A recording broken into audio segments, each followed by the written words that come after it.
నర్సీపట్నంలో దేవాదాయ ధర్మాదాయ శాఖ ఆధ్వర్యంలో శ్రీ నూకాలమ్మ అమ్మవారి దేవాలయ పునఃప్రతిష్ఠ మరియు కలశ స్థాపన మహోత్సవాలు మంగళవారం ఉదయం అంగరంగ వైభవంగా ప్రారంభమయ్యాయి. మార్చి 10వ తేదీ నుంచి 12వ తేదీ వరకు 3 రోజుల పాటు జరగనున్న ఈ వేడుకలు ఆంధ్రప్రదేశ్ రాష్ట్ర శాసనసభాపతి చింతకాయల అయ్యన్న పాత్రుడు పూర్తి పర్యవేక్షణ సహకారంతో అత్యంత శోభాయమానంగా సాగుతున్నాయి.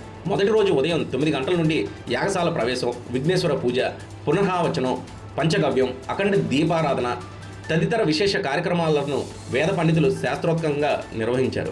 ఈ కార్యక్రమంలో స్పీకర్ చింతకాయల అయ్యన్న పాత్రుడు, సతీమణి కౌన్సిలర్ పద్మావతి, టీడీపీ రాష్ట్ర ప్రధాన కార్యదర్శి చింతకాయల విజయ్, కౌన్సిలర్ చింతకాయల రాజేష్ తదితరులు భక్తి శ్రద్ధలతో పాల్గొన్నారు. పెడపర్తికి చెందిన యాగ బ్రహ్మ, శైవగమ కిషోర్, ఆగమ భాస్కర, యాగ కేసరి, బ్రహ్మశ్రీ యలమంచిలి కృష్ణమూర్తి శివాచార్య బృందం ఆధ్వర్యంలో ఈ 3 రోజుల దీక్షా కార్యక్రమాలు జరుగుతున్నాయి.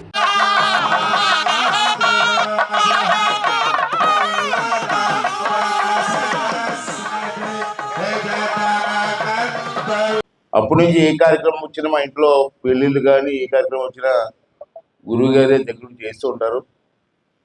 అలాగే మన పెరుపర్తిలో కూడా 41 రోజులు కోటి పత్రి పూజ అని చెప్పి 41 రోజులు చాలా మంది పండితులు ఎంత వచ్చాడు సార్? 80 మంది పండితులు వివిధ ప్రాంతాల నుంచి వచ్చి కార్యక్రమం చేశారు.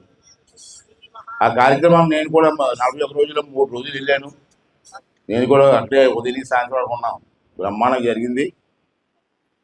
అటువంటి పండితుల చేతి మీద మళ్ళీ మా గ్రామంలో అమ్మవారి కార్యక్రమం చేయాలని నిర్ణయించుకొని వారిని ఆహ్వానించడం జరిగింది. నూకాలమ్మ గుడి గురించి మీకు తెలుసు. నర్సీపట్నానికి అమ్మవారు ఇప్పుడు కాదు, పూర్వం నుంచి పెద్దలు ఎప్పుడో నిర్మాణం చేసిన గుడి ఇది. తర్వాత మనం వచ్చిన తర్వాత పెద్దలు పోయిన తర్వాత మనం టేకప్ చేసాం. తర్వాత ఆ గుడిని కట్టాలని చెప్పి 5 సంవత్సరాల క్రితమే నిర్ణయించుకున్నాను. 10 లక్షల రూపాయలు డిపాజిట్ చేస్తే గవర్నమెంట్ 40 లక్షల రూపాయలు ఇచ్చింది. నా 10 లక్షల రూపాయలతో 50 లక్షల రూపాయలు గుడి నిర్మాణం గత 6 సంవత్సరాల క్రితమే స్టార్ట్ చేశాను నేను. తర్వాత మన ప్రభుత్వం పోవడం, మరి కొంతమంది వచ్చారు, మీకు తెలుసు. ఆ పేరు కూడా వచ్చేసి నాకు ఈ పుణ్యస్థలాలు వచ్చేసి నాకు ఇష్టం లేదు. ఆ ప్రభుత్వం వచ్చిన తర్వాత ఆ గుడిని ఇష్టాసారంగా, శాస్త్రోక్తంగా కాకుండా ఇష్టాసారంగా నిర్మాణం చేశారు. ఆ డిపార్ట్మెంట్ కూడా మరి పని మూసుకున్నారు ఆ రోజుని. అది కూడా సగం చేసి వెళ్ళిపోయారు. మళ్ళీ మన ప్రభుత్వం వచ్చిన తర్వాత నేను మినిస్టర్ గారితో మాట్లాడి ఇంకొక 50 లక్షలు కావాలి నాకంటే నన్ను 10 లక్షలు కట్టమన్నారు. మళ్ళీ నేను 10 లక్షల రూపాయలు కడితే 40 లక్షలు ఇచ్చాను. మళ్ళీ 50 లక్షల రూపాయలతో మళ్ళీ గుడి స్టార్ట్ చేస్తాం మనం. మధ్యలో ఇంకో సంఘటన చెప్పాలి మీకు. మన ప్రభుత్వం లేనప్పుడు నేను తెచ్చిన డబ్బు, అప్పుడు ఇచ్చిన డబ్బు కూడా ఏమైందో నాకు తెలీదు. సీఎంఆర్ రమణ గారిని అడిగి మళ్ళీ 10 లక్షలు తీసుకున్నారు. పాత ఎమ్మెల్యే గారు 10 లక్షల రూపాయలు తీసుకొని గుడి ఆగిపోయిందండి, 10 లక్షలు ఇవ్వమంటే సీఎంఆర్ రమణ గారు వ్యాపారస్తులు 10 లక్షలు ఇచ్చాడు. ఆ 10 లక్షలు నేను మొన్న ఎమ్మెల్యే అయిన తర్వాత ఏమైందని అకౌంట్ చూస్తే ఆ అకౌంట్లో 10 లక్షలు లేదు. మరి ఏమైంది సార్ డబ్బు 10 లక్షలు? సరే అయిపోయింది. మళ్ళీ స్టార్ట్ చేస్తాం, పూర్తి చేస్తాం. రేపు 12వ తారీఖుని ప్రతిష్టాపన కార్యక్రమం ఉంది. దాని ముందు శాస్త్రోక్తంగా చెయ్యాలి కాబట్టి చేస్తారు. కొంతమంది అన్నీ ఓపెన్ చేసుకుంటారు, స్వామికి దగ్గర చేస్తూ ఉంటారు. కానీ నా ఉద్దేశం ఏంటంటే ప్రతిష్టాత్మకంగా శాస్త్రోక్తంగా జరిగితే 10 కాలాల పాటు అమ్మవారు ఉంటారు, మనం ఉంటాం కాబట్టి మనకు ఆశీర్వాదం కాబట్టి కార్యక్రమం శాస్త్రోక్తంగా చేస్తున్నాం. ఇంకా గుడి నాకు సంతృప్తి లేదు, ఇంకా చెయ్యాలా. చూశాను, నేను రాత్రి కూడా చూశాను. కానీ ఇంకా కొంచెం ఖర్చు పెట్టవలసి ఉంది. ఒక 25 లక్షల వరకు అవుతుంది. మళ్ళీ మన మంత్రి గారితో మాట్లాడాను నేను. ఒక 5 లక్షలు కట్టమన్నారు నన్ను. 5 లక్షలు కడుతున్నాను. మళ్ళీ 5 లక్షలు కడితే మరి 25 లక్షలు వస్తుంది మనకి. ఆ 20 లక్షలతో ఇంకా బ్రహ్మాండం చెయ్యాలని చెప్పి ఆలోచనతో కూడా ఉన్నాను.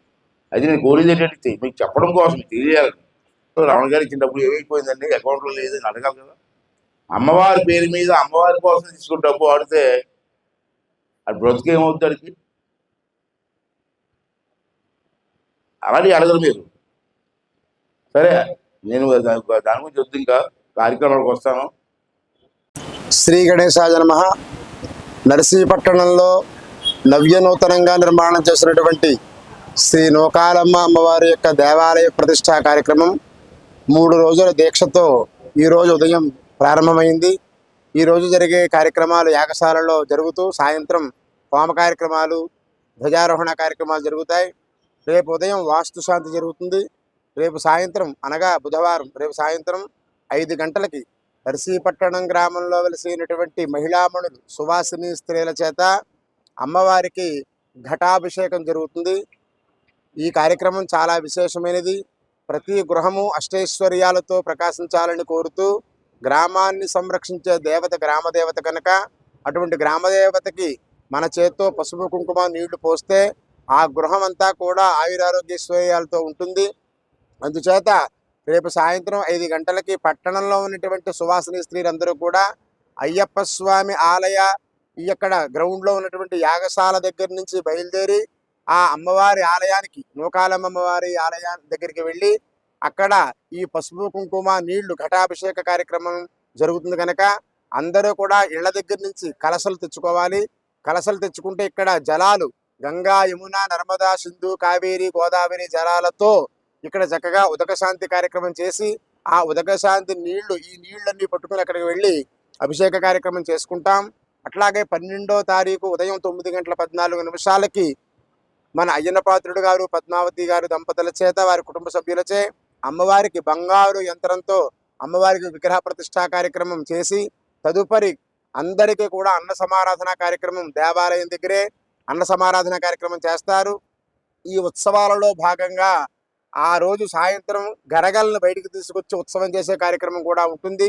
కనుక లోక కళ్యాణం కోసం, విశ్వశాంతి కోసం మహత్తరమైనటువంటి ఈ నూకాలమ్మ అమ్మవారి యొక్క విగ్రహ ప్రతిష్టా కార్యక్రమం వైభవోపేతంగా జరుగుతుంది కనుక సరువులు, ఆడవారు, మగవారు, పిల్లలు అందరూ కూడా ఈ కార్యక్రమంలో పాల్గొని అమ్మవారి యొక్క కృపకు పాత్రులు అవుతారని తెలియజేస్తున్నాం.